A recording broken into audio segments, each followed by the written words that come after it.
Hi, my name is Dr. Simcha Cohen, and I'm going to be talking to you a little bit about the emotional effects of ADD or ADHD, and it's going to be an introduction to my approach to treatment. I've been treating this disorder for 10 years successfully in my private practice, and I'm going to be presenting this by request of many as a short series of my approach to treatment. First and most important understanding that we must have is the fact that ADD or ADHD is really a neurological brain difference. It's not a disorder.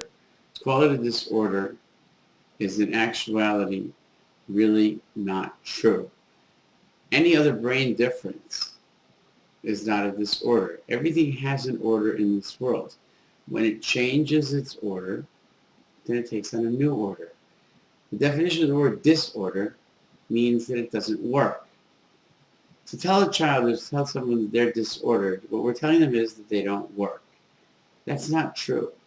What we're saying is that you have a series or a pattern of behaviors which don't work in the context of this environment. My proposal, first of all, is that we need to really rethink this entire diagnosis, and we have to understand, first of all, not every child that misbehaves has ADD. It's one of the most overdiagnosed and overly used diagnoses that we have in history. You have teachers using it, lay people just arbitrarily throwing the term out there, and it's really not accurate. The only true ADD or ADHD is somebody who has a neurological deficit, meaning, well, actually not a deficit, a difference, which means that there are certain parts of their brain that function differently. Actually, probably better because they're more creative and they have much more energy and blood flow in areas that generate creativity and sometimes ingenious. But the fact is, the conventional structured world that we have, and specifically in the school world that we have, it really, really produces a tremendous amount of negativity for the children.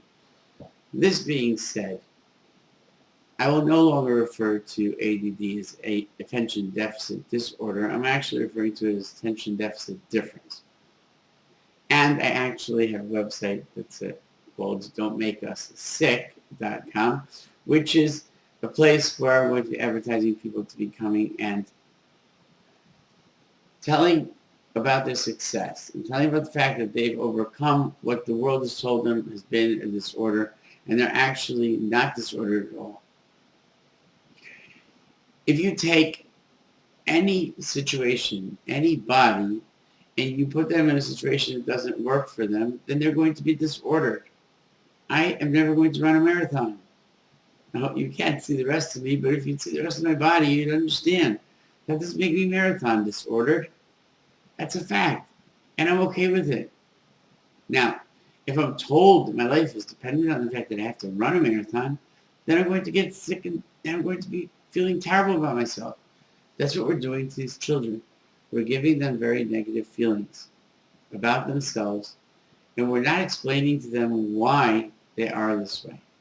I knew a little girl who was born without a hand. It was very tragic. But her parents raised her knowing that she didn't have a hand. They never told her, "Ooh, your hand's going to grow," or "Ooh, you have a hand, but you don't see it." She knew she didn't have a hand. So when she was in preschool and someone said, "Ooh, Tammy doesn't have a hand," she said, "You're so stupid. Of course I don't. What's the big deal?" She knew she didn't have one, and she was able to live with it. But I know a kid who lost 2 pinky toes to frostbite. He's still in therapy trying to figure that one out and trying to deal with the fact that he's missing 2 pinky toes. I don't know about you.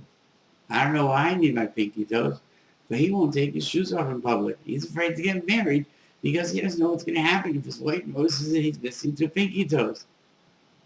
I don't even know if my wife, what her pinky toes look like. Well, maybe now I do, because given this story, I've looked at them once or twice. But in truth, I don't think there's much use for them. And if someone would offer me a decent price, I'd probably sell mine. That's a joke. The bottom line is, first and most important is we must inform these children and people that they're different. It's no big deal. Attention deficit difference, not disorder. My name is Dr. Simcha Cohen. This is the first in a series. Thank you very much.